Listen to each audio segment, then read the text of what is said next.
أعوذ بالله من الشيطان الرجيم. بسم الله الرحمن الرحيم. سبحان الذي أسرى بعبده ليلا من المسجد الحرام إلى المسجد الأقصى الذي باركنا حوله لنريه من آياتنا إنه هو السميع البصير. وآتينا موسى الكتاب وجعلناه هدى لبني إسرائيل ألا تتخذوا من دوني وكيلا ذرية من حملنا مع نوح إنه كان عبدا شكورا. وقضينا إلى بني إسرائيل في الكتاب لتفسدن في الأرض مرتين ولتعلن علوا كبيرا. فإذا جاء وعد أولاهما بعثنا عليكم عبادا لنا أولي بأس شديد فجاسوا خلال الديار وكان وعدا مفعولا. ثم رددنا لكم الكرة عليهم وأمددناكم بأموال وبنين وجعلناكم أكثر نفيرا. إن أحسنتم أحسنتم لأنفسكم وإن أسأتم فلها. فإذا جاء وعد الآخرة ليسوءوا وجوهكم وليدخلوا المسجد كما دخلوه أول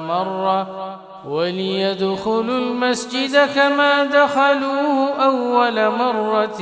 وليتبروا ما علوا تتبيرا. عسى ربكم أن يرحمكم وإن عدتم عدنا وجعلنا جهنم للكافرين حصيرا. إن هذا القرآن يهدي للتي هي أقوم ويبشر المؤمنين الذين يعملون الصالحات أن لهم أجرا كبيرا وأن الذين لا يؤمنون بالآخرة أعتدنا لهم عذابا أليما. ويدعو الإنسان بالشر دعاءه بالخير وكان الإنسان عجولا. وجعلنا الليل والنهار آيتين فمحونا آية الليل وجعلنا آية النهار مبصرة لتبتغوا فضلا من ربكم ولتعلموا عدد السنين والحساب وكل شيء فصلناه تفصيلا. وكل إنسان ألزمناه طائره في عنقه ونخرج له يوم القيامة كتابا يلقاه منشورا. اقرأ كتابك كفى بنفسك اليوم عليك حسيبا. من اهتدى فإنما يهتدي لنفسه ومن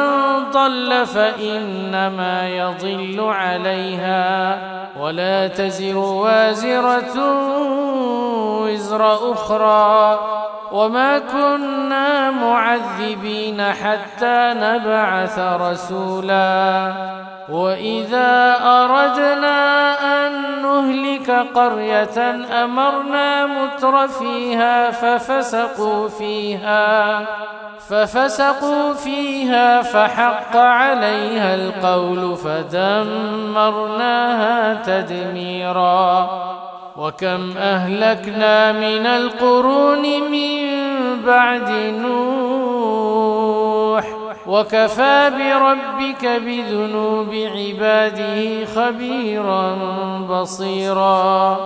من كان يريد العاجلة عجلنا له فيها ما نشاء لمن نريد ثم جعلنا له جهنم يصلاها مذموما مدحورا ومن أراد الآخرة وسعى لها سعيها وهو مؤمن فأولئك كان سعيهم مشكورا كلا نمد هؤلاء وهؤلاء من عطاء ربك وما كان عطاء ربك محظورا انظر كيف فضلنا بعضهم على بعض وللآخرة أكبر درجات وأكبر تفضيلا لا تجعل مع الله إلها آخر فتقعد مذموما مخذولا وقضى ربك ألا تعبدوا إلا إياه وبالوالدين إحسانا إما يبلغن عندك الكبر أحدهما أو كلاهما فلا تقل لهما أف ولا تنهرهما وقل لهما قولا كريما واخفض لهما جناح الذل من الرحمة وقل رب ارحمهما كما ربياني صغيرا ربكم أعلم بما في نفوسكم إن تكونوا صالحين فإنه كان للأوابين غفورا وآت ذا القربى حقه والمسكين وابن السبيل ولا تبذر تبذيرا إن المبذرين كانوا إخوان الشياطين وكان الشيطان لربه كفورا وإما تعرضن عنهم ابتغاء رحمة من ربك ترجوها فقل لهم قولا ميسورا ولا تجعل يدك مغلولة إلى عنقك ولا تبسطها كل البسط فتقعد ملوما محسورا إن ربك يبسط الرزق لمن يشاء ويقدر إنه كان بعباده خبيرا بصيرا ولا تقتلوا أولادكم خشية إملاق نحن نرزقهم وإياكم إن قتلهم كان خطأ كبيرا ولا تقربوا الزنا إنه كان فاحشة وساء سبيلا ولا تقتلوا النفس التي حرم الله إلا بالحق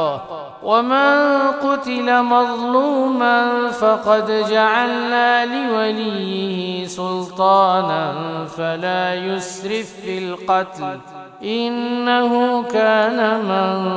منصورا ولا تقربوا مال اليتيم إلا بالتي هي أحسن حتى يبلغ أشده وأوفوا بالعهد إن العهد كان مسؤولا وأوفوا الكيل إذا كلتم وزنوا بالقسطاس المستقيم ذلك خير وأحسن تأويلا ولا تقف ما ليس لك به علم إن السمع والبصر والفؤاد كل أولئك كان عنه مسؤولا ولا تمش في الأرض مرحا إنك لن تخرق الأرض ولن تبلغ الجبال طولا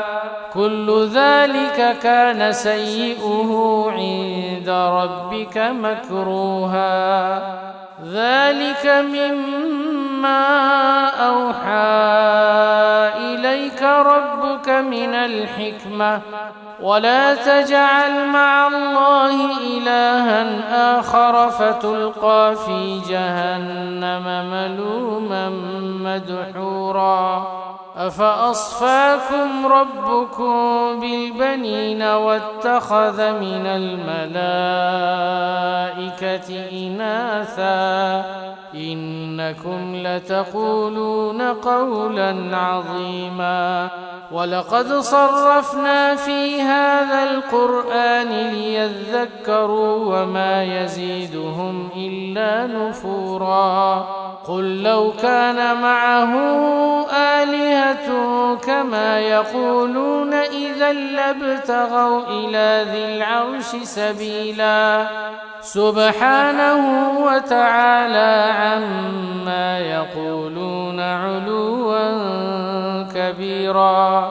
تسبح له السماوات السبع والأرض ومن فيهن وإن من شيء إلا يسبح بحمده ولكن لا تفقهون تسبيحهم إنه كان حليما غفورا وإذا قرأت القرآن جعلنا بينك وبين الذين لا يؤمنون بالآخرة حجابا مستورا وجعلنا على قلوبهم أكنة أن يفقهوه وفي آذانهم وقرا وإذا ذكرت ربك في القرآن وحده ولوا على أدبارهم نفورا نحن أعلم بما يستمعون به إذ يستمعون إليك وإذ هم نجوى إذ يقول الظالمون إن تتبعون إلا رجلا مسحورا انظر كيف ضربوا لك الأمثال فضلوا فلا يستطيعون سبيلا وقالوا أئذا كنا عظاما ورفاتا أئنا لمبعوثون خلقا جديدا قل كونوا حجارة أو حديدا أو خلقا مما يكبر في صدوركم فسيقولون من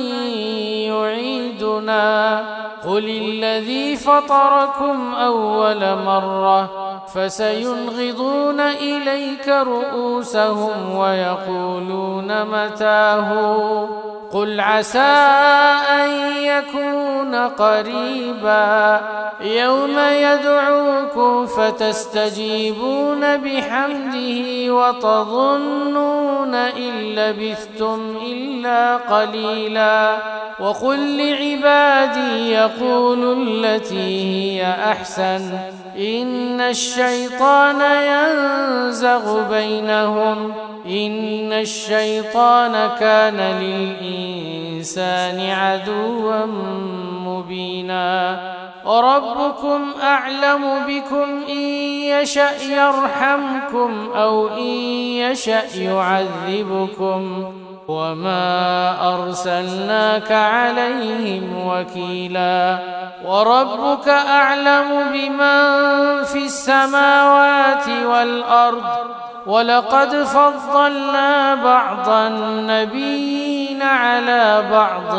وآتينا داود زبورا قل ادعوا الذين زعمتم من دونه فلا يملكون كشف الضر عنكم ولا تحويلا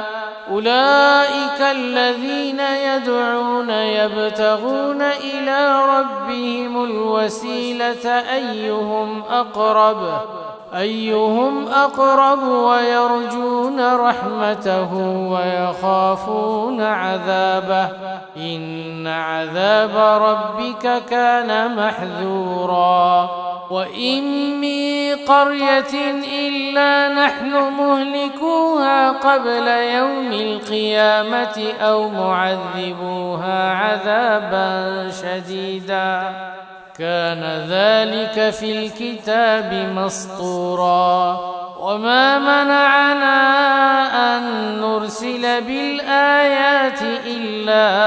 أن كذب بها الأولون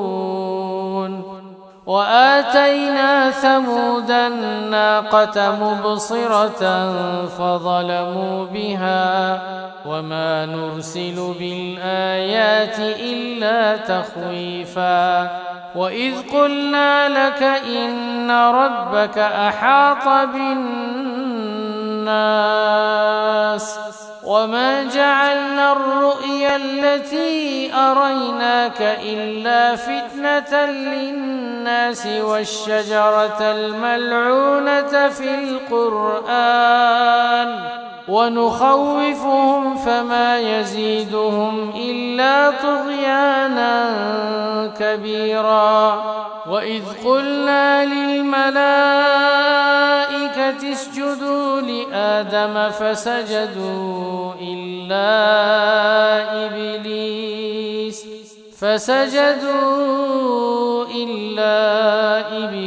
قال أسجد لمن خلقت طينا قال أرأيتك هذا الذي كرمت علي لئن أخرتني إلى يوم القيامة لأحتنكن ذريته إلا قليلا قال اذهب فمن تبعك منهم فإن جهنم جزاؤكم جزاء موفورا واستفزز من استطعت منهم بصوتك وأجلب عليهم بخيلك ورجلك وشاركهم في الأموال والأولاد وعدهم وما يعدهم الشيطان إلا غرورا إن عبادي ليس لك عليهم سلطان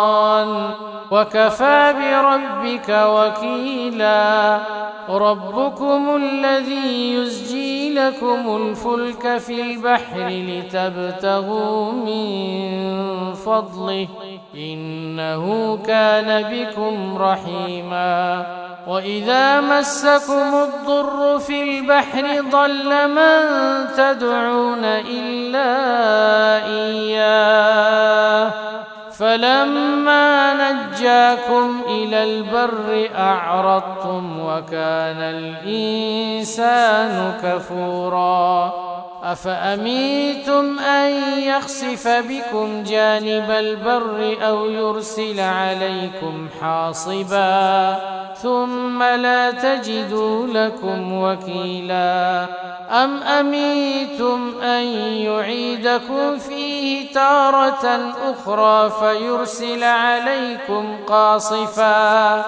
فيرسل عليكم قاصفا من الريح فيغرقكم بما كفرتم ثم لا تجدوا لكم علينا به تبيعا ولقد كرمنا بني آدم وحملناهم في البر والبحر ورزقناهم من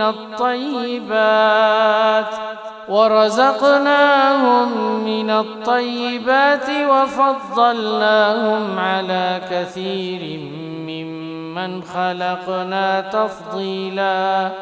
يوم ندعو كل أناس بإمامهم فمن أوتي كتابه بيمينه فأولئك يقرؤون كتابهم ولا يظلمون فتيلا ومن كان في هذه أعمى فهو في الآخرة أعمى وأضل سبيلا وإن كادوا ليفتنونك عن الذي أوحينا إليك لتفتري علينا غيره وإذا لاتخذوك خليلا ولولا أن ثبتناك لقد كدت تركن إليهم شيئا قليلا إذا لأذقناك ضعف الحياة وضعف الممات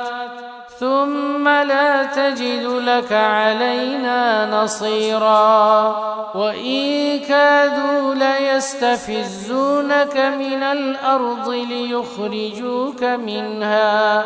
وإذا لا يلبثون خلافك إلا قليلا سنة من قد أرسلنا قبلك من رسلنا ولا تجد لسنتنا تحويلا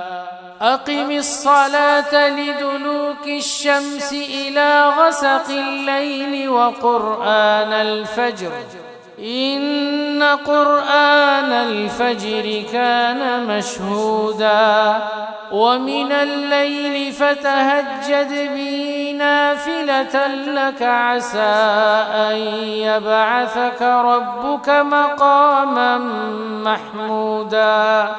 وقل رب أدخلني مدخل صدق وأخرجني مخرج صدق واجعل لي من لدنك سلطانا نصيرا وقل جاء الحق وزهق الباطل إن الباطل كان زهوقا وننزل من القرآن ما هو شفاء ورحمة للمؤمنين ولا يزيد الظالمين إلا خسارا وإذا أنعمنا على الإنسان أعرض ونأى بجانبه وإذا مسه الشر كان يئوسا قل كل يعمل على شاكلته فربكم أعلم بمن هو أهدى سبيلا ويسألونك عن الروح قل الروح من أمر ربي وما أوتيتم من العلم إلا قليلا ولئن شئنا لنذهبن بالذي أوحينا إليك ثم لا تجد لك به علينا وكيلا إلا رحمة من ربك إن فضله كان عليك كبيرا. قل لئن اجتمعت الإنس والجن على أن يأتوا بمثل هذا القرآن لا يأتون بمثله ولو كان بعضهم لبعض ظهيرا. ولقد صرفنا للناس في هذا القرآن من كل مثل فأبى أكثر الناس إلا كفورا. وقالوا لن نؤمن لك حتى تفجر لنا من الأرض ينبوعا أو تكون لك جنة من نخيل وعنب فتفجر الأنهار خلالها تفجيرا أو تسقط السماء كما زعمت علينا كسفا أو تأتي بالله والملائكة قبيلا أو يكون لك بيت من زخرف أو ترقى في السماء ولن نؤمن لرقيك حتى تنزل علينا كتابا نقرأه. قل سبحان ربي هل كنت إلا بشرا رسولا. وما منع الناس أن يؤمنوا إذ جاءهم الهدى إلا أن قالوا أبعث الله بشرا رسولا. قل لو كان في الأرض ملائكة يمشون مطمئنين لنزلنا عليهم من السماء ملكا رسولا. قل كفى بالله شهيدا بيني وبينكم إنه كان بعباده خبيرا بصيرا. ومن يهد الله فهو المهتد ومن يضلل فلن تجد لهم أولياء من دونه ونحشرهم يوم القيامة على وجوههم عميا وبكما وصما مأواهم جهنم كلما خبت زدناهم سعيرا. ذلك جزاؤهم بأنهم كفروا بآياتنا وقالوا أإذا كنا عظاما ورفاتا أإنا لمبعوثون خلقا جديدا. أولم يروا أن الله الذي خلق السماوات والأرض قادر على أن يخلق مثلهم وجعل لهم أجلا لا ريب فيه فأبى الظالمون إلا كفورا. قل لو أنتم تملكون خزائن رحمة ربي إذا لأمسكتم خشية الإنفاق وكان الإنسان قتورا. ولقد آتينا موسى 9 آيات بينات فاسأل بني إسرائيل إذ جاءهم فقال له فرعون إني لأظنك يا موسى مسحورا. قال لقد علمت ما أنزل أنزل هؤلاء إلا رب السماوات والأرض بصائر وإني لأظنك يا فرعون مثبورا فأراد أن يستفزهم من الأرض فأغرقناه ومن معه جميعا وقلنا من بعده لبني إسرائيل اسكنوا الأرض فإذا جاء وعد الآخرة جئنا بكم لفيفا وبالحق أنزلناه وبالحق نزل وما أرسلناك إلا مبشرا ونذيرا وقرآنا فرقناه لتقرأه على الناس على مكث ونزلناه تنزيلا قل آمنوا به